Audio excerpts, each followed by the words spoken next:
Standing Ovation by Lionel Walfish. In homage to Patricia Highsmith, I gratefully quote, "Nothing that meets the eye." At the end of the day, Stanley Webb was exhausted. Shifting his weight from one sore foot to another, he awaited what hopefully would be the final customer of the day at Bailey's shoe store. It was Friday afternoon, and the weekend couldn't come soon enough. The store's owner, Mr. Charles Bailey, formerly Belofsky, would not allow Stanley to sit while waiting any late afternoon shopper to walk through the door. "You must always give the impression, Stanley," Mr. Bailey said in his heavy East European accent, "that you are anxious to be accommodating when a patron walks in, and not be getting up from a seated position. Do you understand me, Stanley?" Stanley nodded yes. "But I have been standing." "Well, Stanley," Mr. Bailey said, "it looked very much to me that you were going to sit down."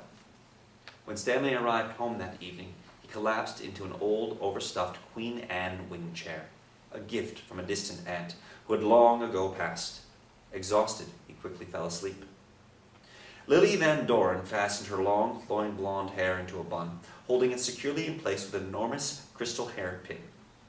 Sitting in the dressing room of the nightclub, she admired her reflection in the oval mirror adjacent to the dressing table. She pursed her red lips, blowing kisses at the image that shone back. She leaned forward, making sure that the right amount of cleavage was pushed up and visible. She stood and shifted her body in the tight-fitting red dress, and smiled with approval at the sparkling sequins. It would be another successful Saturday night, filled with hoots and hollers from the club's patrons. At 72, she was magnificent to behold, and with the skillful application of a thick pancake makeup, she'd erased every sag and wrinkle from her aging face and neck, a miraculous effect. Strutting on stage while miming the words to an old Ella Fitzgerald jazz hit that echoed through crackly speakers, the applause began. Song after song, Lily's gyrations brought down the house. What a Saturday night it was. Stanley Webb arrived home at 2 a.m. Sunday morning.